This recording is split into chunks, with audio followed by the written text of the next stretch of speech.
welcome back to Redlining. We've gone international today. We've got Richard from England. Hey! There he is. And we have Invadia from Colombia. Yeah, based in Sydney. Yeah, but based in Colombia. Sydney. Yeah, cool, man. So you're over here for a gig coming this weekend. Yeah, exactly. Tomorrow night. Yep. With the guys of Hypnosis, and yeah.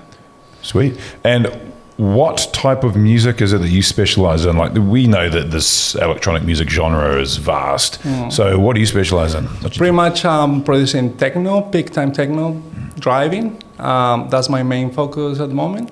But I've been increasing a little bit more, so trying to not copy hard techno, but like a hard, faster peak time sort of thing. And I'm just adapting my productions to that. So what can people expect at Il Bruto tomorrow? Are they going to expect something hard, or are they going to go with something a little bit? So I'll go probably 130, 140 tomorrow. Sweet.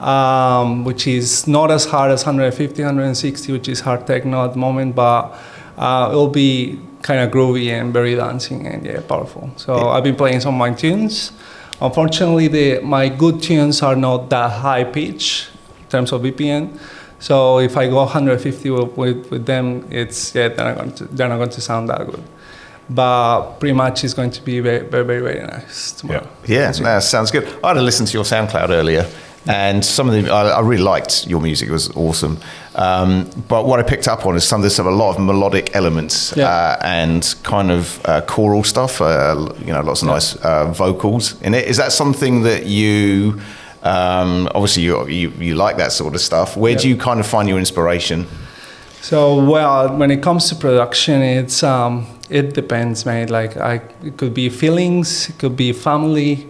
Especially in my case, it's a connection I have with God and the universe. So that's pretty much my main source of inspiration at the moment.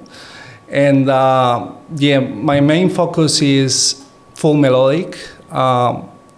But with nice groups, and pretty much trying to reflect a message through vocals, either to connect people with God or either to connect people with love.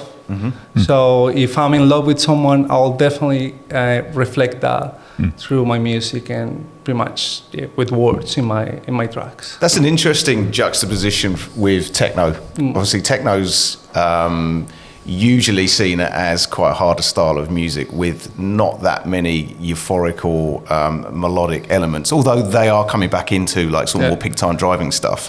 So the contrast there is actually quite nice. Really works, huh? Yeah, exactly. So it's funny enough, when I started making music back in 2020, including singers and vocals wasn't that common in techno. But then I'm not gonna say that was one of the first ones, but I started including, and then all of a sudden a lot of artists started also including that. And thanks to that approach, I got with including vocals in my tracks. I got in touch with good artists, and I ended up making collaborations with them, including singers, paying singers for my tracks, and it's a nice evolution that I would say the genre is having. So how long have you been making music? So I started not knowing anything back in 2019. Oh wow! Okay. So recent. that was one thing I had always. I had a connection with music.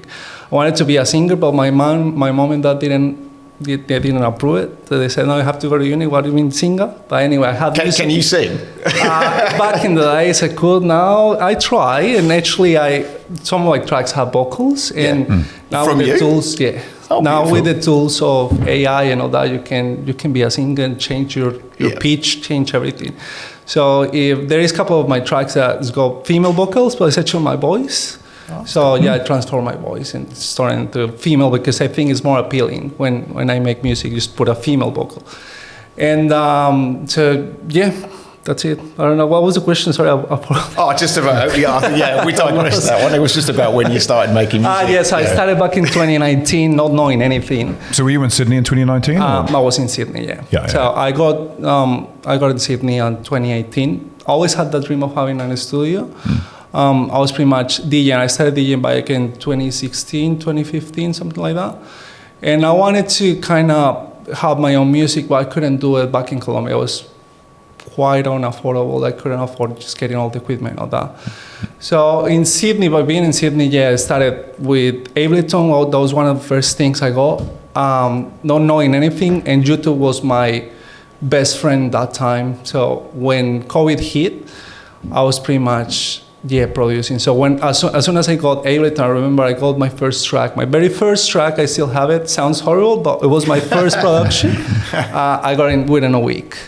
So I was so proud of it. I was like, I can't believe I made this in 1 week. And from there, I had a goal of making a track every 2 weeks. Yep. Even though I have a lot of things I didn't release, or I haven't released. But yeah, that's the way how I started making music. And that brought me a lot of people, like a lot of attention. They put my name, not as a big artist, but I got some recognition, especially from artists that have already name in the scene, saying like, bro, you're doing a good job. You are talented. And that the reflection of that is getting signed in good labels. Yeah. No, good encouragement. Clearly, you're not from New Zealand. One thing I would say is actually, like, we bang on about how horrible the COVID pandemic was, and it was, make no mistake. But I reckon there's a lot of young, like yourself, young musicians, young producers that have come out and used that time during lockdown to pick up the reins and start making music and actually made a name for themselves. So if there is one positive that could come out of it, I reckon that's it. Yeah, that would be definitely. COVID, a lot of big names are now in the scene very established. They came out of COVID.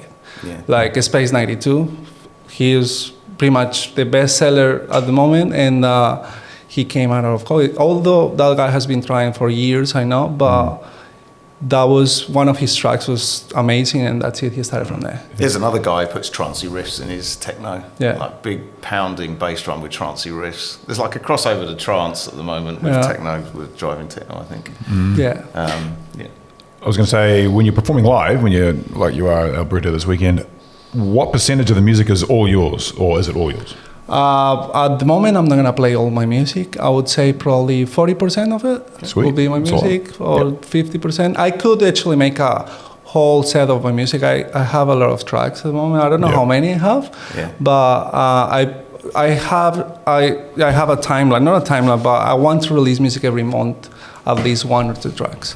So that's my goal, and I've been doing that for the last couple of years. Yeah. But I could definitely make a show just with my music. But as I said, you have to adapt what actually the crowd wants. And I think my music is good, but it's not as hard as the trend is going on now. So I have to adapt my music to that, and my sound, and of course incorporate sounds from other artists as well. So I have a lot of inspiration from other artists, and there are guys that are making really sick tracks, and why not? I would like to play them, of course. First time playing in New Zealand? Yeah, first time playing. So first time playing in front of the music actually first time playing overseas. But yeah. Oh, really? Have you played back home in Colombia though? Or? In Colombia, I used to play in like bars and all that. Like one of them was Octava, so I played there. It's actually one of the biggest clubs now in Latin America. Oh, right. Yeah. It's well recognized. A lot of DJs, famous DJs, have played there. But I used to play there. That was at the beginning of pretty much career. Always techno? I started with tech house. I think I won. Yeah, that was my approach to electronic music. And from tech house I went to melodic techno, and then I went to full techno. Yeah. No, that's awesome. So what kind of feedback have you had from other techno artists about your music? Do you get some of the big names playing your stuff?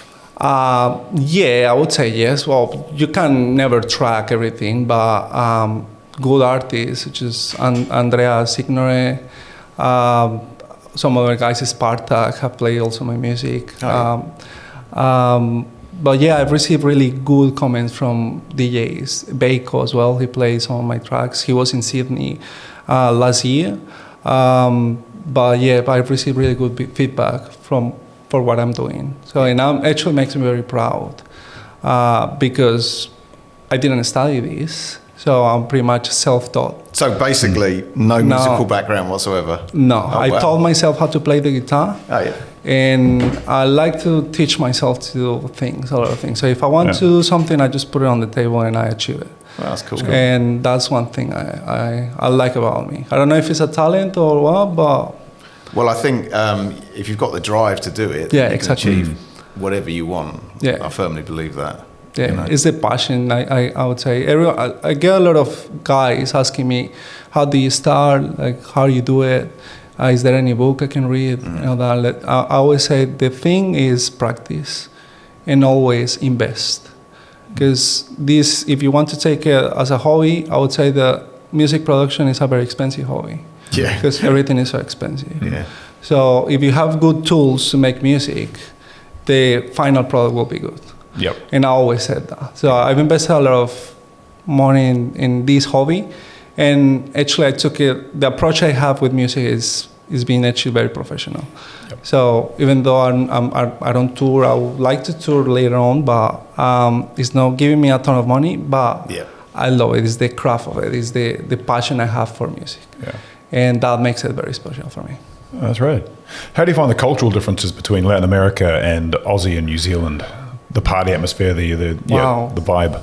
Yeah, it's completely different. In I would say in Latin America, Colombia, techno parties are wild. Mm-hmm. No limits. It's totally different vibe, different approach. It's after party after party. Yeah, go on for a long time, right? So if you want to party 3 days straight, you can find it. In Sydney, is quite different. The venues and all that. So it's getting there. When I came to Sydney in 2018, techno wasn't a thing. It was tech house. Mm-hmm. And maybe trance, but techno wasn't in the map at all. No. So techno came in, I would say, during COVID, and some of the guys there started realizing that techno was getting strong and all that, and they started throwing parties, techno parties. You know, that is getting actually big now in Sydney. Yeah. I don't know how it is in Auckland, but It's the first time here, right? Yeah, exactly. It's a very niche scene. One of my questions would be like, do you think that's down to a South American contingent being out in Sydney that's starting the techno parties? Say it again, sorry. Sorry. Is that down to a South American contingent, like a community of South Americans starting techno parties? Because that's what it more or less is here. I mean, there are New Zealanders doing techno as well. Yeah, I would say like Gaston. It's South from Latin American America. community. Yeah, exactly. It's the same I would say the same in Sydney. It's pretty much the same. Yeah, Latinos, Brazilian guys and all that, just throwing techno parties because it's very common in Latin America in general. So parties, who I would say this, from 100% of techno DJs, probably 95% will say, yeah, Latin America is sick to play. And the vibe and everything, the energy down there is unbelievable. Yeah. So there is proper clubs. There is proper clubs acoustically treated for that. And you don't see that at the moment in Sydney. Unfortunately, hopefully later on, because I would say that having just a place to throw techno parties or electronic parties in general will cost a lot of money. What clubs do you play in Sydney? So in Sydney, I've played for Platform 4, I played in the Flinders, and some other bars, but I haven't played that much in Sydney, to be honest. Yeah. I've been busy with life and all that in production, so it's different. So Sydney, I'm not that famous. Although a lot of DJs know me, but I don't get to play that much. That's fair enough. So what do you do so this isn't your full-time career? No, it's not. So what do you do full-time? So surprisingly enough, I went to uni and I finished a degree in dentistry. Oh, wow. You have amazing teeth. Yeah, I was going to say. I was like, God damn, son. That's some good teeth. That's a good teeth. Veneers, I got them back in Colombia, but it's your presentation is very important. Especially if you're a dentist. You have to show what you do, eh? Well, you're your own billboard. Exactly. You're not going to go. Do you do your own teeth? Not really. I can't, but someone else, a friend of mine did it. So did it for me. So Yeah. You're like analysing them as they're doing it. I want this, just fix this, I did it like this, I did it like the look. But actually, they are not that nice because dentistry is so expensive in Sydney. Oh, easy. So, unfortunately, I'm not a full licensed dentist there. I'm just sitting exams and all that, trying to get the full license. So that's my main goal as profession, but music will be always my hobby and my passion and my love. So how do you find the time to make music? So like, what's your kind of like balance between working in your full-time job and then finding time for music? So whenever I feel like making music, I just, after work, at night, during the weekends, that's it. It's my day. My days, Saturday and Sunday, when I sit to make music. It's easily spend 10 hours, 12 hours sitting in the computer in the studio, because I have I don't know if you follow me in social media, I have like a nice space. I turned my garage into a full studio, nice. So it actually looks nice, and it's my man cave, and I love that place. So I could be hours just making beats. What sorry mate, go on. No, what's in the future for you then? Like, where would you like to go with music? Wow, that's a big question. I don't have. You want to retire from dentistry and just do music full time? I would say it's a very savage industry. It's a very hard, but it also it's got a lot of sacrifice. I admire guys that go touring 2-3 months, or you see big names that they are never at home. I'm a home person, so I love being at home. I have 2 dogs, and it's gonna be hard for me if I start traveling and all that. But if I have the opportunity, I'll give it a crack. I'll try it, definitely, and see if I like it or not. But if I don't like the touring and all that, I'll continue to making music. I'll continue delivering music. I respect that when artists come with the desire of being superstars and, playing in big gigs, big festivals and all that. But I don't, if I get that, I'll be happy. If I don't get it, I'll still be happy. Just by achieving making music for me is my main goal, and I'm happy with it. That's quite refreshing, actually.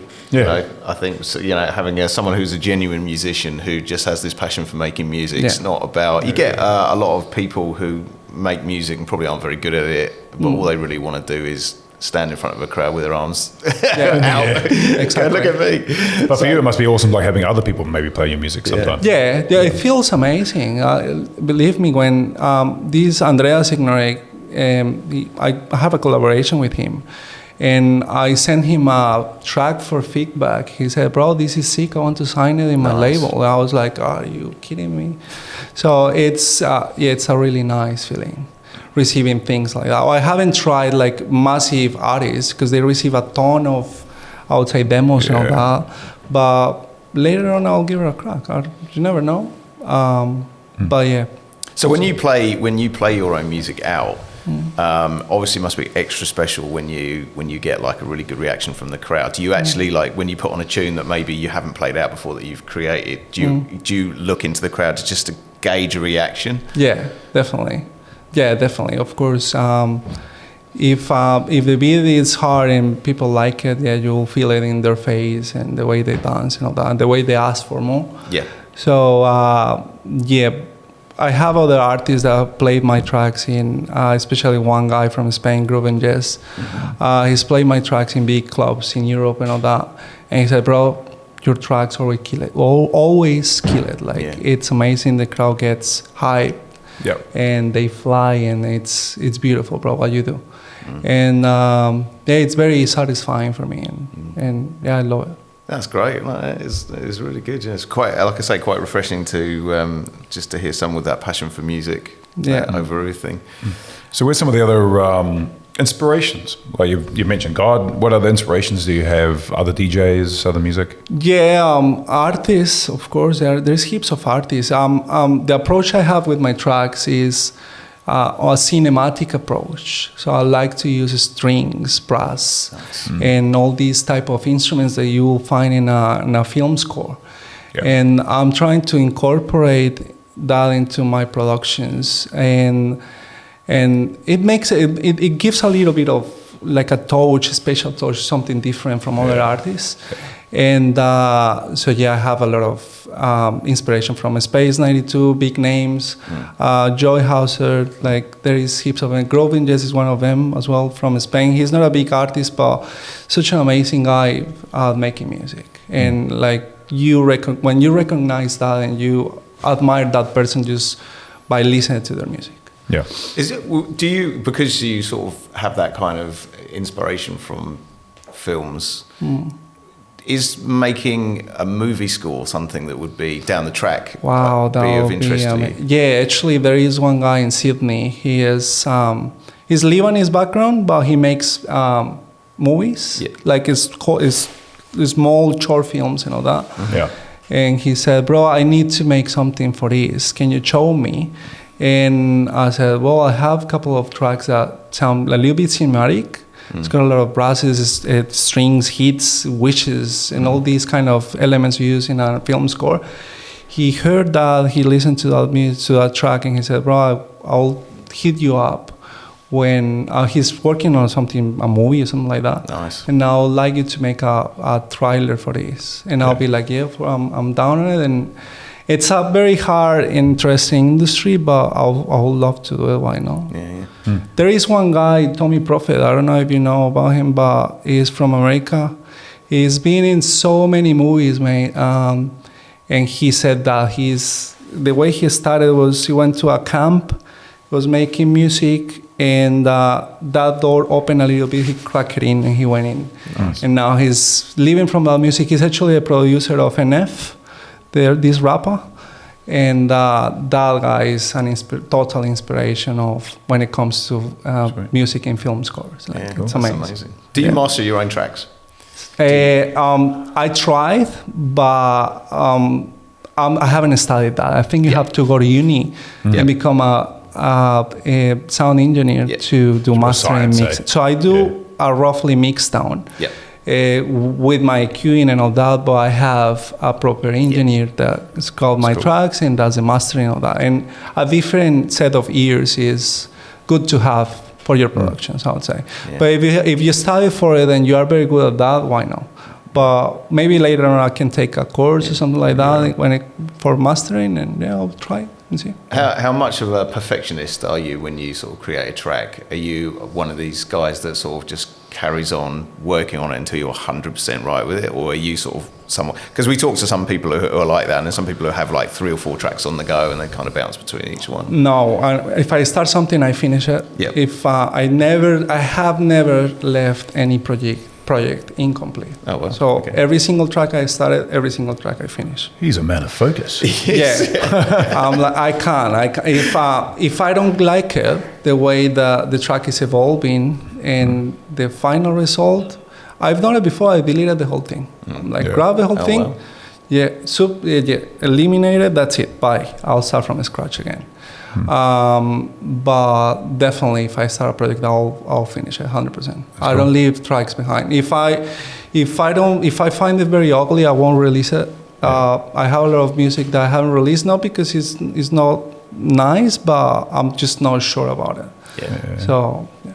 Right. Well, mate, good luck with everything. Unfortunately, I have to wrap it up there. We haven't got a lot of time. Yeah. But where can people find you? Where can we experience you? Contact Invadia, official in Instagram, also Invadia in Facebook, Spotify, same Invadia, and just hit me up. Well, I hope you have a good gig. I hope you enjoy New Zealand. Are you here for very long, or are you flying back in? I'm flying back on Sunday, working on Monday, so it's just the weekend. Yeah, get Gaston, I'll take you out abseiling or something. Yeah, definitely. Awesome. Well, thanks for coming on the show, and thank you, good luck tomorrow. Thank you for having me. Thank you, man. Muchas gracias. No, un gusto, brother. Gracias. Thank you for having me.